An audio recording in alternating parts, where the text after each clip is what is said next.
যেখানে খালি জমি রয়েছে, জঙ্গল রয়েছে, সেগুলো কাটার ব্যবস্থা রয়েছে। আমরা কোনো কিছু হবে তারপরে আমরা অভিযানে নামবো এরকম বিষয় নয়। আমরা সারা বছর ধরে যে কাজটা করি সেটাকেই আরো গুরুত্ব দিয়ে এই সময়টাকে আমরা করার চেষ্টা করি। ডেঙ্গু নিয়ে সচেতনতা প্রচার শুরু করল শিলিগুড়ি পুর নিগমের 2 নম্বর বড় কমিটি। মঙ্গলবার সচেতনতার ফ্ল্যাগ ও ফেস্টুন নিয়ে 2 নম্বর বড় কমিটির বিভিন্ন ওয়ার্ডগুলিতে ডেঙ্গু সচেতনতার প্রচার করা হয়।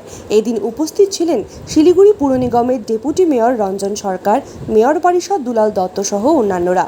রঞ্জন সরকার জানান, বিভিন্ন সমীক্ষায় পাওয়া গিয়েছে বিভিন্ন বাড়িতে জমা জল থেকে ডেঙ্গুর মশার লার্ভা পাওয়া গিয়েছে। বাড়ির মালিকেরা যাতে এই বিষয়ে বিশেষ সাবধানতা অবলম্বন করেন সেই দিকেই লক্ষ্য রেখে আজ আমাদের এই সচেতনতার মিছিল। তিনি জানান, সপ্তাহে অন্তত 2 দিন সচেতনতা মিছিল করবে শিলিগুড়ি পুর নিগম। জল যাতে না জমে সেদিকে লক্ষ্য রাখার পাশাপাশি বাড়ির আশেপাশে জঞ্জাল পরিষ্কার করার কথাও বলেন তিনি। সেই সঙ্গে সিঙ্গেল ইউজ প্লাস্টিক ক্যারিব্যাগ ব্যবহার বর্জনেও সাধারণ মানুষকে জোর দিতে বলেন ডেপুটি মেয়র। এগুলো আমাদের এই শহরের বিভিন্ন যে কনজাস্টেড এলাকাগুলো আছে সেগুলোকে পরিষ্কার পরিচ্ছন্ন রাখা, এটার দিকে আমরা বিশেষ নজর দিয়েছি। খালি জমি, যেখানে খালি জমি রয়েছে, জঙ্গল রয়েছে, সেগুলো কাটার ব্যবস্থা রয়েছে। আমরা কোনো কিছু হবে তারপরে আমরা অভিযানে নামবো এরকম বিষয় নয়। আমরা সারা বছর ধরে যে কাজটা করি সেটাকেই আরো গুরুত্ব দিয়ে এই সময়টাকে আমরা করার চেষ্টা করি। না দেখুন, আমরা সারা বছর ধরে যেহেতু করি, নদীগুলো পরিষ্কার করেছি, হাইড্রেনগুলো সারা বছর ধরে পরিষ্কার চলছে। আর বৃষ্টি যেভাবে হচ্ছে তাতে এই সময়টায় বেশি করে মানুষকে অ্যাওয়ার করার কাজটা আমরা করছি। মানুষ অনেক ক্ষেত্রেই সচেতন, কিন্তু আমাদের এখানে আমরা শুধু ডেঙ্গির জন্য নয়, আমরা বলছি যে সিঙ্গেল ইউজ প্লাস্টিকটাকেও যেন ব্যান করা হয়।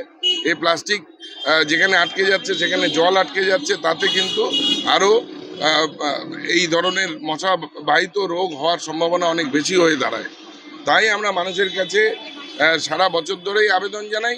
আজকে আমার এই ওয়ার্ড 15 নম্বর ওয়ার্ড 2 নম্বর বড়, এই ওয়ার্ডের নেতৃত্বে আমাদের এমএমআইসি হেলথ, এমএমআইসি কনজারভেন্সি সহ আমরা বেরোচ্ছি যে মানুষের কাছে আবেদন করতে যে নিজের জায়গাটা অন্তত পরিষ্কার পরিচ্ছন্ন রাখুন, নিজের এলাকা পরিষ্কার পরিচ্ছন্ন রাখুন, এবং যাতে এই ধরনের মশাবাহিত রোগ বা অন্যান্য রোগ যাতে কম হয় সেটার দিকে আপনারা নজর রাখুন।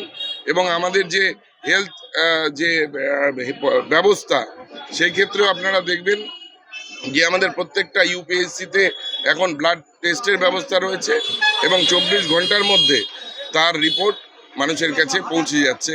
এবং যদি আমরা কোনো এই ধরনের রোগী পাই, তার ক্ষেত্রেও সেই যাতে ভালোভাবে ঘরের মধ্যেই থাকে, মশারি ব্যবহার করে, সেখান থেকে যাতে না বেরোন, সে সুস্থ না হওয়া পর্যন্ত, সেই কথাগুলোই আমরা আবার মানুষের কাছে পৌঁছে দিচ্ছি।